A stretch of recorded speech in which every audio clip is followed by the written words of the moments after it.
নমস্কার বন্ধুরা, কেমন আছো সবাই? আশা করি ভালোই আছো। আজকে আমি বানিয়ে দেখাবো চিংড়ি মাছ দিয়ে আর শিমলা মির্চি, টমেটো, পেঁয়াজ দিয়ে। নিয়ে নিয়েছি আমি রসুন কুচি, 4-5টা রসুন আমি কদুকস করে নিয়েছি। দেখো কি করে বানাই।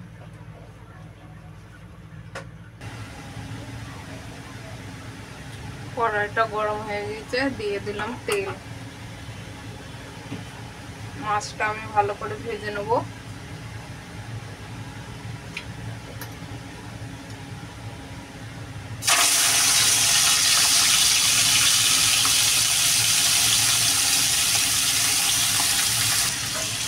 দিয়ে দিলাম একটু হলুদ,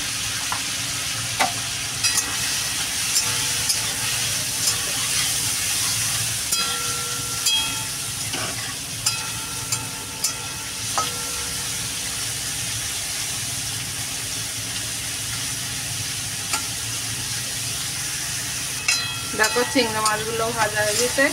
আর ভাজবো না, নাহলে এটা শক্ত হয়ে যাবে। তেলটা গরম হয়ে গেছে, এবার আমি দিয়ে দেবো রসুন।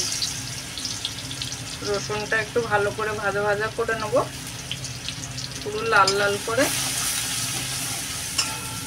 দেখো অল্পই তেল দিয়ে কিন্তু রান্নাটা আমি করছি।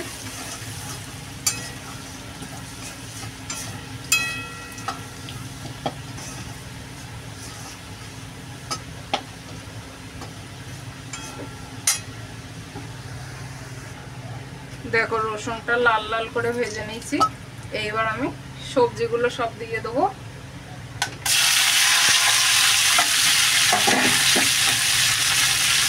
সবজিগুলো একটু ভাজা ভাজা করে নেব ভালো করে, যাতে কাঁচা গন্ধটা না বেরোয়।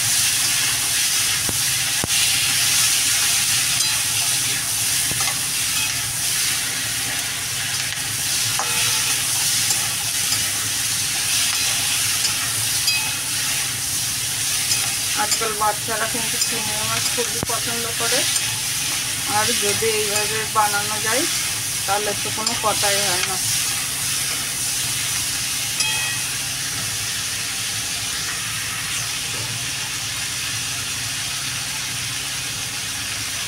এবার দেবো স্বাদ মতো লবণ। কাঁচের গ্লাসে আমি আধা গ্লাস জল নিয়ে নিয়েছি। এবার আমি এই পাউডারটা মিলিয়ে নেবো। এটা দিয়ে সবজিটা বানবে।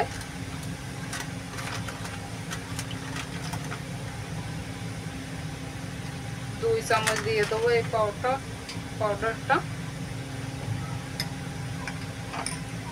দিয়ে ভালো করে গুলিয়ে নিতে হবে এইভাবে।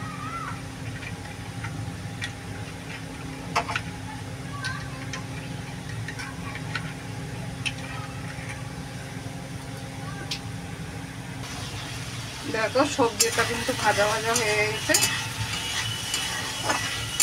প্রায় গলেও এসেছে দেখো। আর শিমলা মির্চ একটু শক্ত থাকলে কিন্তু ভালো লাগে। এবার আমি দিয়ে দেবো চিংড়ি মাছটা।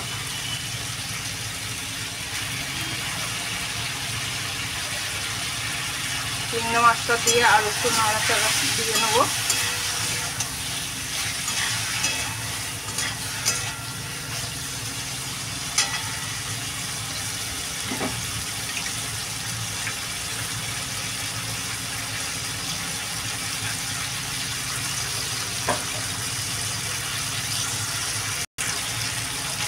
দেবো সামান্য একটু লাল লঙ্কা। তোমরা লঙ্কা যদি বেশি খাও তাহলে লঙ্কা দেবে, নাইলে কিন্তু ওই পাউডারটার মধ্যে লঙ্কা থাকে।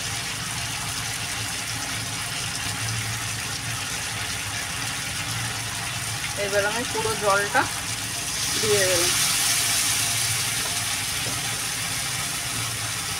দিয়ে ভালো করে নাড়ি চাড়িয়ে নেব।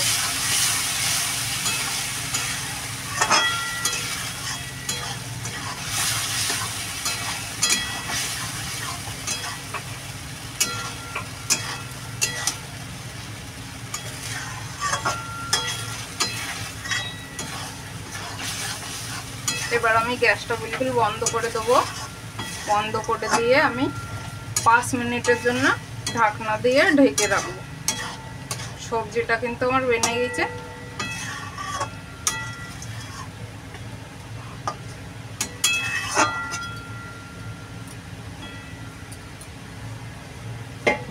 পাঁচ মিনিটের জন্য ঢাকা থাকবে এটা। 5 মিনিট হয়ে গেছে। এবার এটাকে খুলে দেখবো। দেখো কি সুন্দর সবজিটা রেডি হয়ে গেছে। এইভাবে রুটি, তারপরে ভাত কিংবা পরোটা, চাউমিন সাথেও এটা খেতে পারো, খুবই ভালো লাগে।